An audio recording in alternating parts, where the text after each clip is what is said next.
Good morning, children. Welcome to our new session.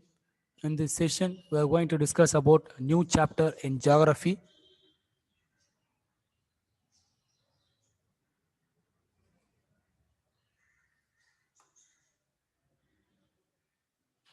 That is Indian agriculture. Unit 3 in geography, Indian agriculture.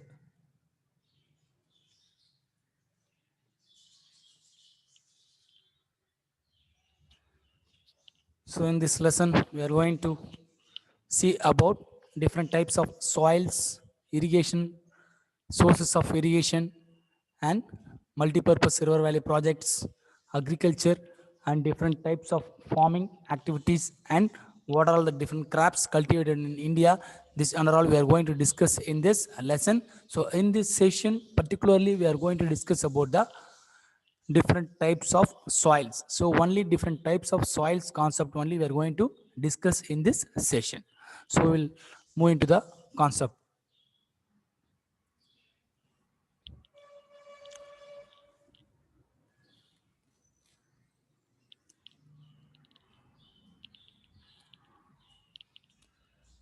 So soil is one of the important natural resources which is much essential for cultivation and other purposes.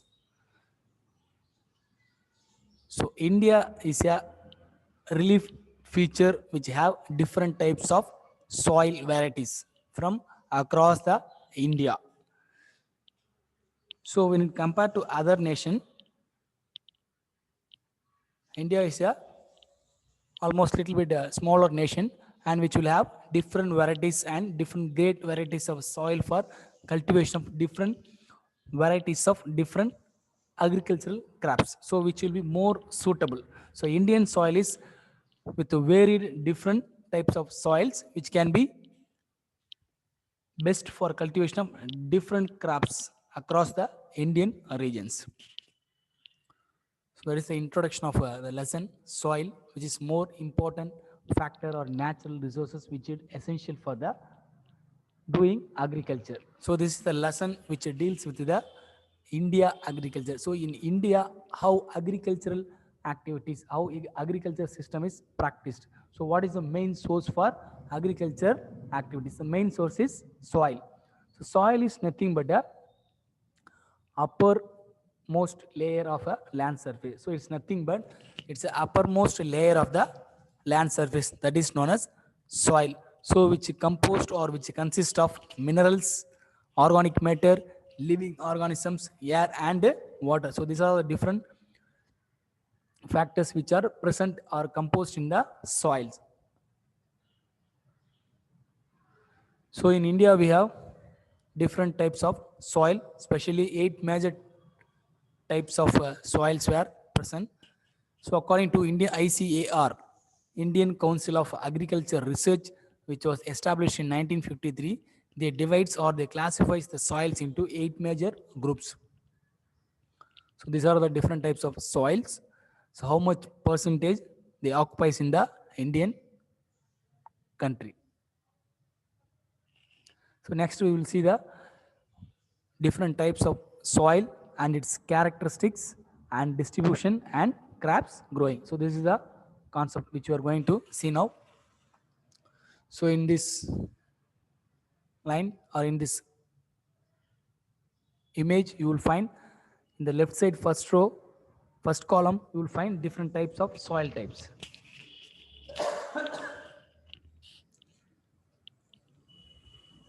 And in this column, you will find the how the soils are formed, what is its chemical properties, that is known as characteristics of different soils.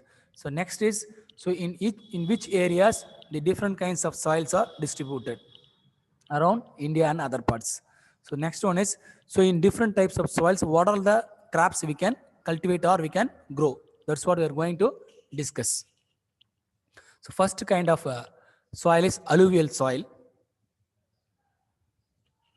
So alluvial soil, its main characteristics is Kadar and Bangar. So these are the two different types of soils layers which found on the alluvial soil compositions or depositions. So alluvial soil எங்கெல்லாம் இருக்கிறோ அதுக்கு மேலே அந்த பகுதியில் இந்த ரெண்டுமே khadar and bhangar type of soils வந்து இருக்கும். ஸோ அது எப்படி எந்த மாதிரி இருக்குன்றதான் நம்ம சொல்லியிருக்கேன். So it's khadar is a light coloured more siliceous. That means the alluvial soil it has silica in its composition. And the next is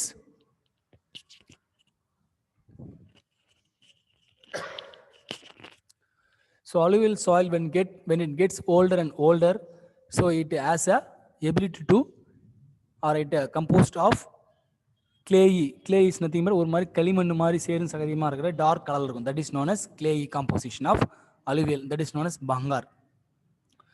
So how these alluvial soils are formed means due to the sediments.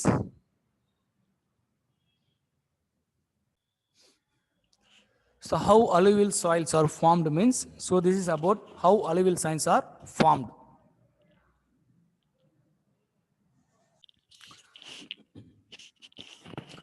So how alluvial soils are formed means due to the sediments deposited by streams and rivers.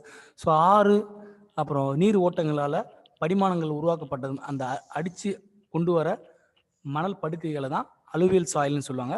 So இந்த alluvial சாயிலுடைய வேதியியல் தன்மைகள் வேதியியல் பண்புகள் என்னென்னு பார்த்தீங்கன்னா அதிகமாக potash இருக்கும், அதுக்கப்புறம் இல்லாமல் பாஸ்போரிக் ஆசிட் இருக்கும், லைம் இருக்கும், carbon compounds but poor in nitrogen. So carbon compounds இருக்கும், கூடவே பார்த்தீங்கன்னா நைட்ரஜன் வந்து ரொம்ப கம்மியாக இருக்கும் அப்படின்னு சொல்கிறாங்க. ஸோ இதோட நேச்சர் இது எப்படி இருக்காவே அந்த அலுவியல் சாயில் எப்படி இருக்கும் பார்த்தீங்கன்னா sandy and loam silt clay. So இந்த இடம் பெரும்பாலும் பார்த்தீங்கன்னா ரொம்பவும் லைட்டாக மணலும் சேரு சகதியமாகவும் இருக்கும் அப்படின்னு சொல்கிறாங்க. ஸோ அது மட்டும் இல்லாமல் இது டிஸ்ட்ரிபியூஷன். ஸோ எந்தெந்த ரீஜன்ஸில் இந்த அலுவியல் சாயில்ஸோடைய ப்ரெசன்ஸ் எங்கே லொக்கேட்டாக இருக்குது எங்கே கிடைக்கும்னு பார்த்தீங்கன்னா மெயினாக கங்கா பிரம்மபுத்திரா ரிவர் வேலிஸில், அப்புறம் plains of Uttar Pradesh, Uttaranchal, Punjab, Haryana, West Bengal and Bihar. So in this regions you can find the distributions of alluvial soil. So crops in this soil which we can cultivate is rice, wheat, sugarcane and oil seeds. So in the alluvial soil we can cultivate or we can grow these four kinds of crops: rice, wheat, sugarcane, oil seeds. This is known as alluvial soil and its characteristics and where it distributed and what are the different crops we can cultivate in that. So next type of soil is block soil. So block soil is formed in the Deccan Trap. So Deccan Trap basalt is nothing but it's a land. So where it black soils are formed means basalts of Deccan Trap. So basalt is nothing but, so it's a terrace or it's a landscape where the black soils forms. So இந்த black soil எங்கே form ஆகும் அப்படி எங்கே அதோடைய characteristics அதோட எங்கே form ஆகும் பார்த்தீங்கன்னா ஒரு லேண்ட்ஸ்கேப் ஃப்ளாட்டான ரீஜன்ஸ் எங்கே இருக்குதோ அந்த இடங்களில் இந்த பிளாக் சாயில் வந்து ஃபார்ம் ஆகும். அதுவும் மெயினாக பார்த்தீங்கன்னா டெக்கன் ட்ராப். ஸோ டெக்கன் ரீஜன்ஸில் இது ஃபார்ம் ஆகிறதுக்கு நிறைய வாய்ப்புகள் இருக்குது. That is why it's known as even in a Deccan trap. So இதோட கலர் எப்படின்னு பார்த்தீங்கன்னா black colour due to presence of titanium and iron. So black soil இதுக்கு பேர் வரதுக்கு என்ன காரணம் எதனால பார்த்தீங்கன்னா பிளாக் கலரில் இருக்கிறதுனாலையும் கூடவே பார்த்தீங்கன்னா titanium iron it composed or it contains. So அயனும் டைட்டானியம் இருக்கிறதுனால இந்த சாயிலோட கலர் பிளாக்காக இருக்கும். That's why it's been given as a name called a black soil. So ஒரு வேதியியல் தன்மைகள் வேதியியல் பண்புகள் என்னன்னு பார்த்தீங்கன்னா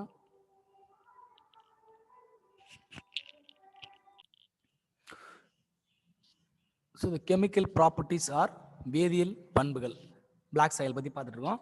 ஸோ மெயினாக இதில் என்னென்ன பார்த்தீங்கன்னா கால்சியம் இருக்கும் இந்த பிளாக் சாயிலில், magnesium carbonates, high quantities of iron இருக்கும், அலுமினியம் இருக்கும், லைம் அண்ட் மெக்னீஷியா. இது எல்லாமே பார்த்தீங்கன்னா இந்த பிளாக் சாயிலுடைய வேதியியல் பண்புகள். இது எல்லாமே அதில் பிளாக் சாயிலில் இருக்கும் அப்படின்னு சொல்கிறாங்க. நெக்ஸ்ட் என்னென்னு பார்த்தீங்கன்னா பொட்டாசியம் அதிகமாக இருக்கும், அலுமினியம் கால்சியம் இருக்கும், கூடவே மெக்னீஷியம் இருக்கும், நைட்ரஜன் பாஸ்போரிக் ஆசிட் வந்து கம்மியாக இருக்கும் அப்படின்னு சொல்லலாம். கூட அப்புறம் பார்த்தீங்கன்னா ஹியூமஸும் கம்மியாக இருக்கும். அப்படி ஹியூமஸ்னால் வேறு ஒன்றும் இல்லை, ஸோ இந்த இலை சாறுகள் மண்ணில் மக்கி அந்த மேல் லேயராக ஃபார்ம் ஆகுது தான் ஹியூமஸ்ன்னு சொல்லுவாங்க. ஸோ இது நேச்சுரலாகவே இது எப்படி இருக்கும் பார்த்தீங்கன்னா கொஞ்சம் பிசுபிசுப்பாகவும் இருக்கும், அப்புறம் ஈரப்பதம் அதிகமாகவும் இருக்கும். இதில் வந்து இந்த ஈரப்பதத்தை அதிகமாக வந்து சேகரித்து வச்சுக்கக்கூடிய ஒரு தன்மை இருக்கும். அந்த பிளாக் சாயிலோட நேச்சர் அதுதான். ஸ்டிக்கியாக ஒரு மாதிரி குழகுழப்பாக இருக்கும். அப்புறம் நெக்ஸ்ட்டு பார்த்தீங்கன்னா இந்த மாய்ஸ்டர் ஈரப்பதத்தை வந்து அதிகமாக அதில் வந்து தக்க வச்சுக்கும் இந்த பிளாக் சாயில். ஸோ இது எந்த இடங்களில் பரவலாக இருக்கும் பார்த்தீங்கன்னா Maharashtra, Malwa plateaus, Kathiawar peninsula, Telangana, Rayalaseema, region of Andhra Pradesh and northern part of India. So these are all the areas where block soils were distributed mainly, or you can find this black soils in these regions. So in this soil, what kind of crops we can cultivate or we can grow is cotton, millets, tobacco and sugarcane. So these are all the 4 kinds of crops we can cultivate or grow in the block soil. So next type of soil is red soil. So as you know, red soil. So how this red soil is formed or formed means, so due to the decomposition of ancient crystalline rocks like granites and gneisses and from rock type. So இந்த ரெண்டு crystalline rocks-உம் இந்த granite rocks, gneisses rocks மூலத்திலேருந்து அதுங்க கொஞ்சம் கொஞ்சமாக decompose மக்கி போக அது பழங்காலத்துக்கு முன்னாடி பலாயிரம் வருஷத்துக்கு முன்னாடி அந்த ராக்ஸ்லேருந்து கொஞ்சம் கொஞ்சமாக அதை டீகம்போஸ் ஆகி சின்ன சின்னதாக துகள்களாக மாறி மாறி மாறி ஃபார்ம் ஆகிறது தான் இந்த ரெட் சாயில்ஸு. ஸோ இதோட வேதியியல் தன்மைகள், கெமிக்கல் ப்ராப்பர்ட்டிஸ் அப்படி என்னென்னு பார்த்தீங்கன்னா, இதில் மினரல்ஸ் எந்த மினரல்ஸ் அதிகமாக இருக்கும் பார்த்தீங்கன்னா அயன் அண்ட் மேக்னீஷியம் அதிகமாக இருக்கும், நைட்ரஜன் கம்மியாக இருக்கும், ஹியூமஸ் அந்த இலைசாறுகள் மேல் பகுதி மக்கி போன அந்த இலைசாறுகள் வந்து கம்மியாக இருக்கும், அதுக்கப்புறம் பாஸ்போரிக் ஆசிடும் கம்மியாக இருக்கும். ஸோ இது எந்தெந்த ரீஜன்ஸ் அந்த ரெட் சாயில்ஸ் வந்து பரவலாக ஸ்ப்ரெட் ஆகிருக்கும், எந்தெந்த இடங்களில் கிடைக்கும் பார்த்தீங்கன்னா eastern parts of Deccan plateau, southern states of Kerala, Tamil Nadu, Karnataka, Chotanagpur Plateau in Jharkhand. So in this region the red soil availability பார்த்தீங்கன்னா பரவலாக நிறைய இடங்கள் இருக்கும். ஸோ இந்த சாயில்ஸில் என்னென்ன கிராப்ஸ் கல்டிவேட் பண்ணலாம் அப்படின்னு பார்த்தீங்கன்னா வீட்டு, rice, cotton, sugar cane, pulses. So இந்த 4 வகையான கிராப்ஸு ஈஸியாக வந்து இந்த ரெட் சாயில்ஸில் ஈஸியாக கல்டிவேட் பண்ணலாம். ஸோ இதோட நேச்சர் எப்படி இருக்குன்னு பார்த்தீங்கன்னா லைட் டெக்ஸ்சர் என்னன்னா ஒரு மாதிரி கலர் வந்து ரொம்ப லைட்டாகவும் இருக்கும். அப்புறம் போரஸ். ஸோ போரஸ் என்னன்னு பார்த்தீங்கன்னா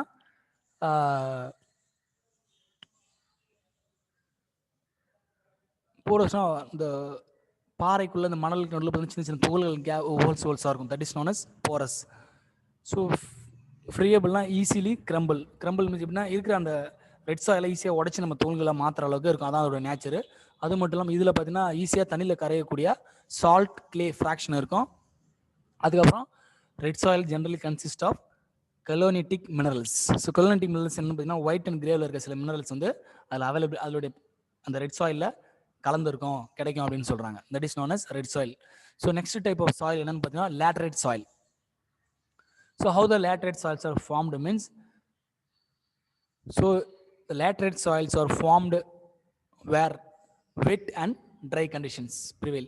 ஸோ எங்கே வந்து ஈரப்பதமும் ஹாட் ட்ரையான சுச்சுவேஷன் எங்கே இருக்குதோ அந்த இடத்துல இந்த லேட்டரல் சாயில்ஸோடைய அவைலபிலிட்டி நிறையா இருக்கும். ஸோ இதோட வேதியியல் தன்மை என்னென்னு பார்த்தீங்கன்னா composed mainly of hydroxides of iron and aluminium. So இந்த ஹைட்ராக்சைடு அலுமினியம் பார்த்தீங்கன்னா லேட்டரைட் சாயிலில் இருக்கும் அப்படின்னு சொல்கிறாங்க. இதோட நேச்சர் எப்படின்னு பார்த்தீங்கன்னா more acidic on higher areas. So மேலே மலைப்பிரதேசங்களில் ஹையராக இருக்க இடங்களில் பார்த்தீங்கன்னா அங்கே வந்து மோர் அசிடிக்காக இருக்கும். ஸோ அது லெவல் பார்த்தீங்கன்னா ரொம்ப அதிக அளவுலையும் அது இருக்காது. அந்த மாதிரி அதிகமான மலைப்பிரதேசங்களில் இந்த லேட்டரைட் சாயில் இருந்தாலும் அசிடிக் தன்மை வந்து ரொம்ப கம்மியாக தான் இருக்கும் அப்படின்னு சொல்கிறாங்க. ஸோ இது பார்த்தீங்கன்னா அதிகமாக ஈரத்தன்மையை வந்து உறிஞ்சி வைக்காது அப்படின்னு சொல்கிறாங்க. அது மட்டும் இல்லாமல் சேரும் சகதியமாக வந்து அதோடைய தன்மை வந்து ஒரு களிமண் தன்மையாக கொண்டு இருக்கும் ஈரப்பதத்தை. ஸோ இந்த லூமின்ற அந்த ப்ரெசன்ஸ் அந்த லேட்டரைட் சாயில் இருந்ததுன்னா ஈரப்பதத்தை ரீட்டைன் பண்ணாது. கிளே இருந்துச்சுன்னா அது ஈஸியாக வந்து ஈரப்பதத்தை ரீட்டைன் பண்ணி வைக்கும் அப்படின்னு சொல்கிறாங்க. ஸோ எந்தெந்த இடங்களில் இந்த லேட்டரைட் சாயில்ஸ் இருக்குது அப்படின்னு பார்த்தீங்கன்னா Assam hills, Kerala, Karnataka, eastern katsu, அப்புறம் ஒடிஷா, இந்த இடங்களில் பரவலாக இந்த லேட்டரைட் சாயில் அவைலபிலிட்டி இருக்குது அப்படின்னு சொல்கிறாங்க. ஸோ இந்த சாயில் என்னென்ன கல்டிவேட் பண்ணலாம் அப்படின்னு பார்த்தீங்கன்னா காஃபி, ரப்பரு, கேஷ்யூ நட்டு, டேப்பியாக்கானா, மரவள்ளி கிழங்குன்னு சொல்கிறாங்களோ அதுதான்.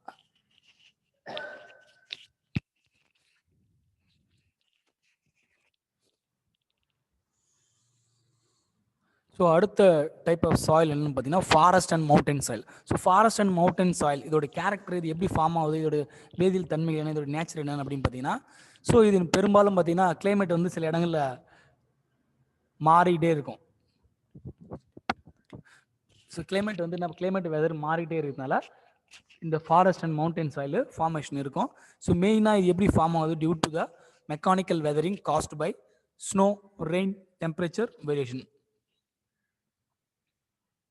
ஸோ மழை இயற்கையினால் ஏற்படுற சில மாற்றங்களால், மெக்கானிக்கல் வெதரிங்னாலையும் இந்த forest and mountain soils are formed. So its chemical properties, it's nothing but so they have very less potash, phosphorus and lime. அதான் அவங்களுடைய வேதியியல் தன்மை. ஸோ நேச்சர் எப்படி இருக்குன்னு பார்த்தீங்கன்னா ரொம்ப லைட்டாகவும் சாண்டியாகவும் மணலாகவும் இருக்கும். அது மட்டும் ரொம்ப தின்னாக இருக்கும். அப்புறம் பார்த்தீங்கன்னா சின்ன சின்ன பீசஸ் ஆஃப் ராக்ஸ் இருக்கும் இந்த ஃபாரஸ்ட் அண்ட் மவுண்டன் சாயில்ஸில். கூடவே பார்த்தீங்கன்னா very rich in humus. So humus பார்த்தீங்கன்னா காடுகள், ஃபாரஸ்ட் சாயில்ஸ் என்னது, காடுகள் அதிகமாக இருக்கிற இடங்கள்ல நிறைய அந்த இலைசாறுகள் குட்டி குட்டி அதோட மேலே லேயர் ஃபார்ம் ஆகும். That is known as humus. So இது வந்து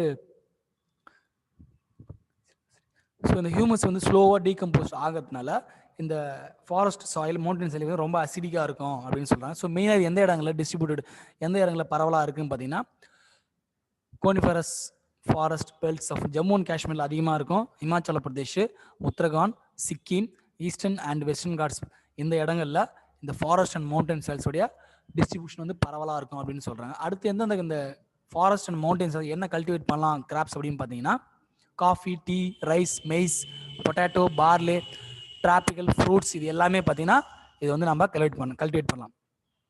ஸோ அடுத்தது என்ன பார்த்தீங்கன்னா arid and desert soils. Arid and desert are nothing but so how these are formed means due to the high temperature, dry climate, so these kind of soils are formed.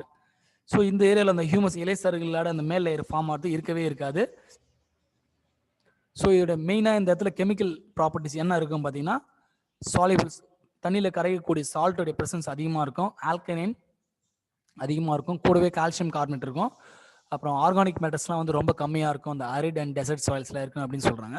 So இது nature எப்படி இருக்குன்னு பார்த்தீங்கன்னா light in colour வந்து லைட்டாக இருக்கும். ஹியூமஸும் இங்கே low ரொம்ப கம்மியாக, இலைசர்கள் அந்த மேல் லேயர் ஃபார்ம் ஆகிறதும் ரொம்ப கம்மியாக இருக்கும். ஃப்ரேபிள் அப்படின்னு என்னன்னு பார்த்தீங்கன்னா ஸோ ஈஸியாக பார்த்தீங்கன்னா இந்த அரிட் அண்ட் டெசர்ட் சாயில்ஸாக ஈஸியாக நம்ம க்ரஷ் பண்ணி உடைக்கிறதுக்கு ஈஸியாகவும் இருக்கும்.